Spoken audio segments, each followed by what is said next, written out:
سندھ کا ایک دلکش لیکن پر اسرار گاؤں۔ دن کے وقت سب کچھ عام لگتا تھا، سبز کھیتوں کا منظر، ٹھنڈی ہوا، لوگوں کی مسکراہٹ۔ لیکن اس سکون کے پیچھے ایک ایسا خوف تھا جو دھوپ میں بھی لوگوں کے دلوں میں بسا رہتا تھا۔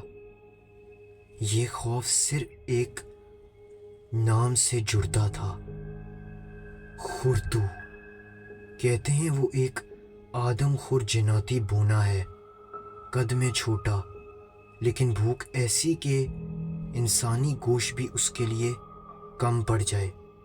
جو بھی اس کے شکار میں آتا وہ اسے کچا چبا ڈالتا، ہڈیاں تک چور چور کر دیتا، اور ایک بار جس کے پیچھے پڑ جائے تب تک نہیں چھوڑتا جب تک اس کی آخری سانس نہ نکال لے۔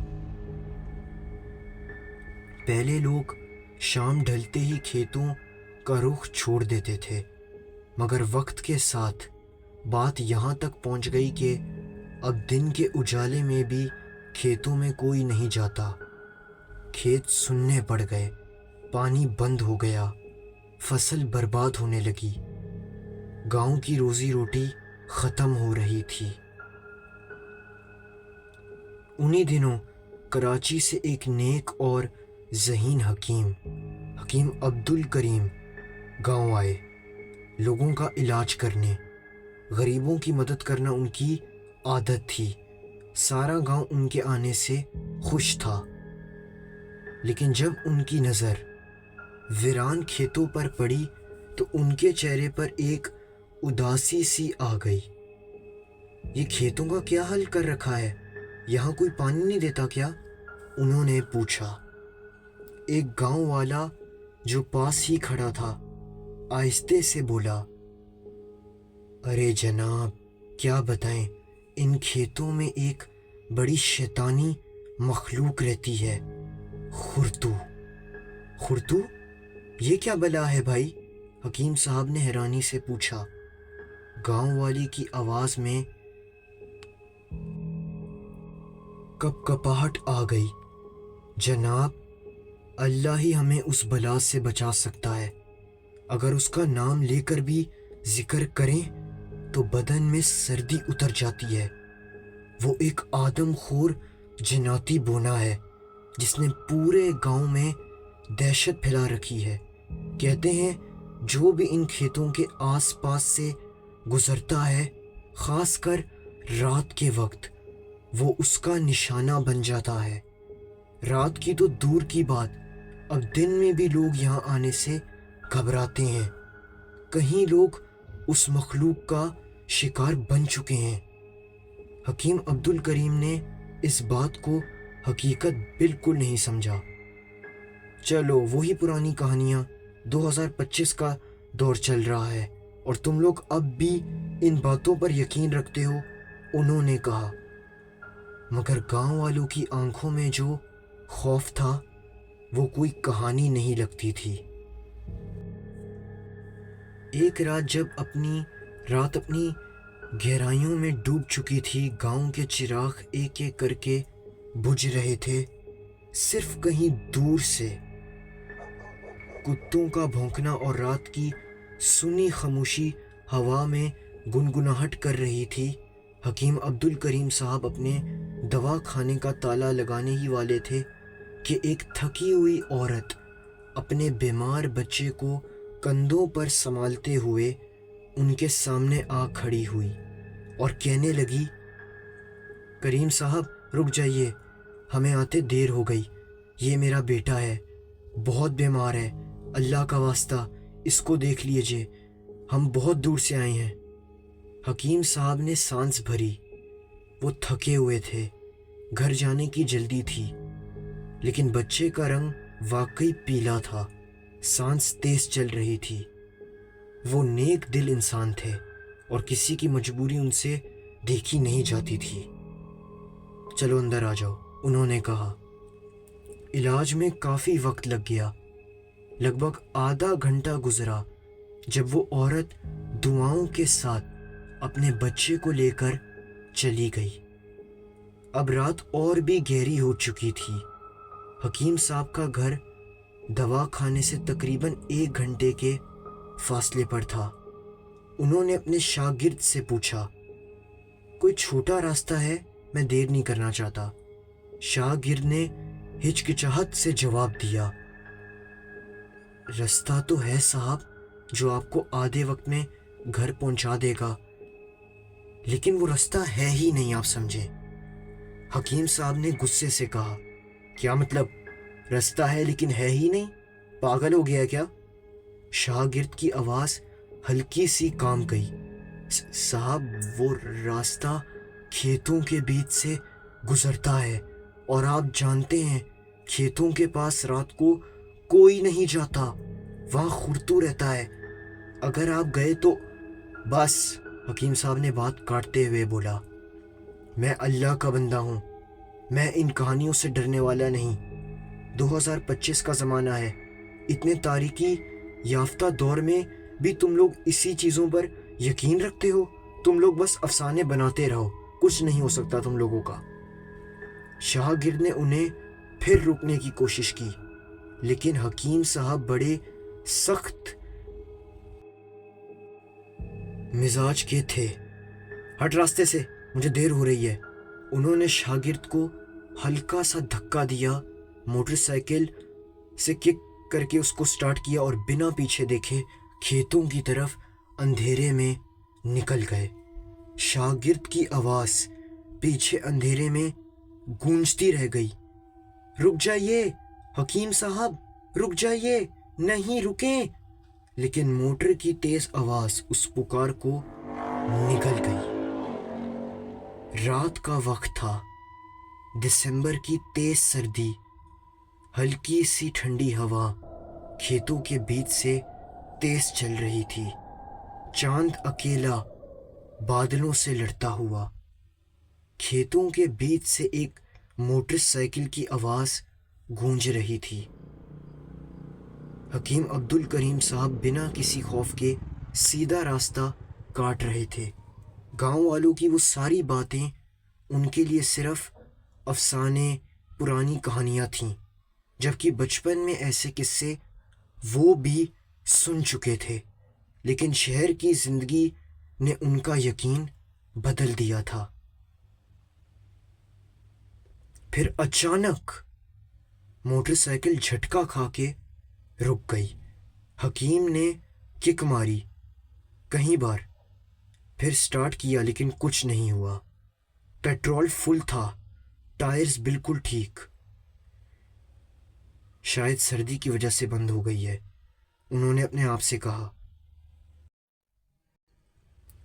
وہ ابھی سوچ اس بارے میں ہی رہے تھے کہ پیچھے سے ایک عجیب سی آواز آئی، جیسے کوئی کھیت کے بیچ سے چل کے آ رہا ہو۔ حکیم نے جھٹ سے پلٹ کے دیکھا، کوئی نہیں، مگر جیسے ہی واپس پلٹ کر دیکھا، ان کا سانس ایک پل کے لیے تھم گیا۔ کچھ ہی دور کالی چادر اوڑھے ہوئے ایک چھوٹے قد کا شخص آہستہ آہستہ ان کی طرف بڑھ رہا تھا۔ جب وہ ان تک پہنچا، حکیم نے سیدھا سوال کیا، ہے اتنی رات اتنی سردی میں کھیتوں میں کیا کر رہے ہو؟ تم ہو کون؟ وہ شخص پھر بولا، اس کی آواز عجیب سی، جیسے دلوں میں دہشت طاری کر رہی ہو۔ موٹر سائیکل خراب ہو گئی کیا حکیم؟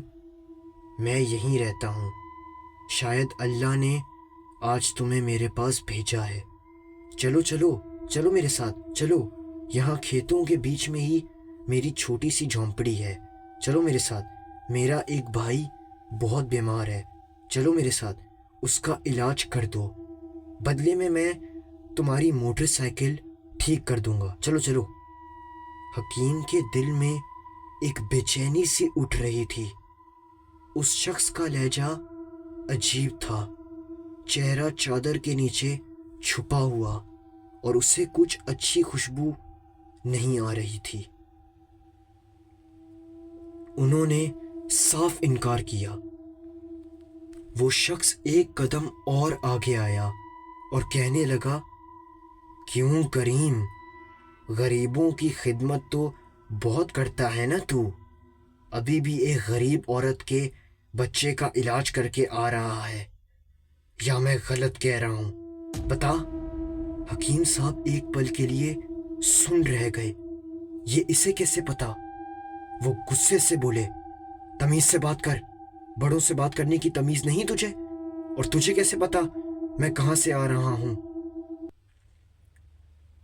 تبھی اس شخص نے غصے سے اپنے چہرے سے کالی چادر ہٹائی اور حکیم کی رگوں میں خون جم گیا۔ وہ کوئی انسان نہیں تھا، وہ خرطو تھا۔ لمبے الجھے بالوں میں کیڑے، چہرے پر سیاہ کالا، چمکتی سفید آنکھیں، سانس سے گندی بو۔ اس کی آنکھوں میں ایک ایسی بھوک تھی جو انسان کے گوشت سے ہی مٹ سکتی تھی۔ خرطو ہنسا، ایک ایسی ہنسی جو انسان کے کان کے پردے پھاڑ دے۔ میں سب کی خبر رکھتا ہوں حکیم، لیکن تجھے میری کہانی صرف افسانہ لگ رہی تھی نا؟ اب جب تیری موت میرے ہاتھوں ہوگی تب کہنا یہ افسانہ تھا۔ ہا ہا ہا ہا ہا ہا۔ حکیم صاحب کی سٹی گم ہو گئی، سانس جیسے سینے میں اٹک گیا ہو۔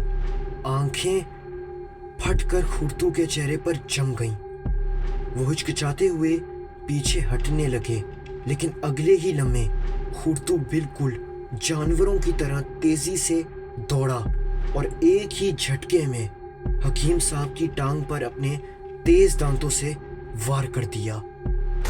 حکیم صاحب کی چیخ پورے کھیت میں گونج اٹھی۔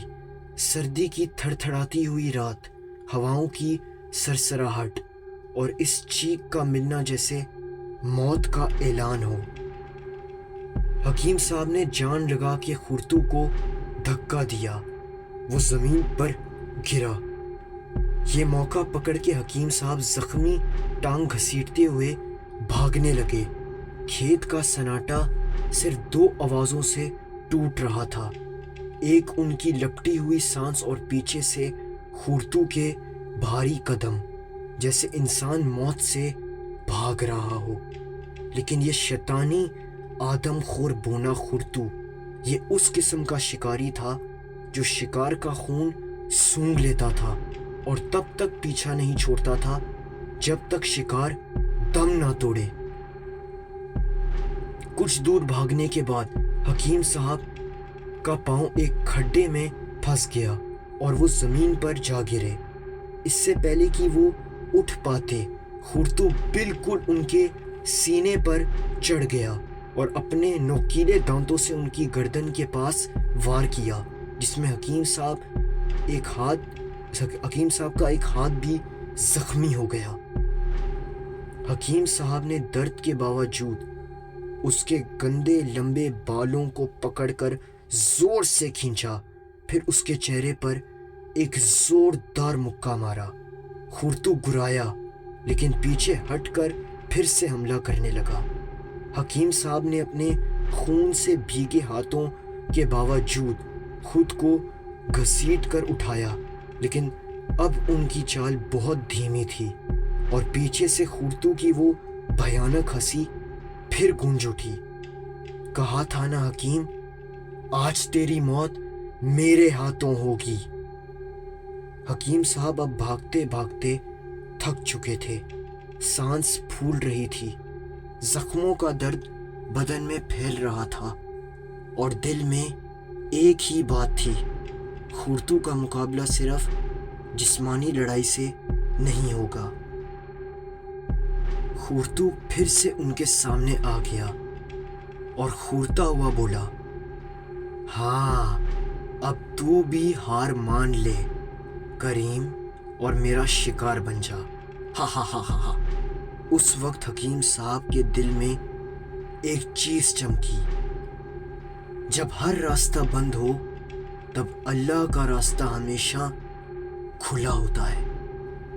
انہوں نے ایک گہری سانس لی اور زخمی حالت میں خورتو کی طرف بھاگے، اسے پکڑا اور آیت الکرسی کی تلاوت شروع کر دی۔ خورتو کے چہرے کا رنگ بدل گیا، اس کی چیخیں رات کے سناٹے میں گونجنے لگیں۔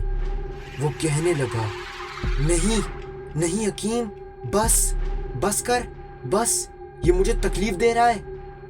مگر حکیم صاحب رکے نہیں۔ آیت الکرسی کے بعد انہوں نے سورہ فلق، سورہ ناس اور سورہ اخلاص پڑھی۔ ہر لفظ کے ساتھ خورتو کمزور ہوتا گیا، اس کے جسم سے دھواں اٹھنے لگا اور ایک دم وہ ایسے چلا کر بھسم ہوا جیسے کوئی جلتا ہوا شیطان اپنی آخری سانس لے رہا ہو۔ ایک بھیانک پھک کی آواز آئی اور خورتو وہاں سے غائب ہو گیا، بھسم ہو گیا۔ حکیم صاحب نے اللہ کا شکر ادا کیا، مگر تھکان اور خون کے نقصان سے وہ وہیں بے ہوش ہو گئے۔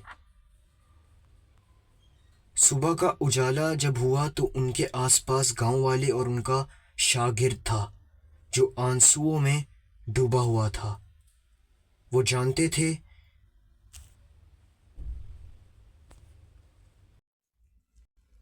کہ حکیم عبد الکریم صرف ایک نیک شخص نہیں بلکہ ایک فرشتہ تھے جو انہیں اس بلا سے بچانے کے لیے اللہ نے بھیجے تھے۔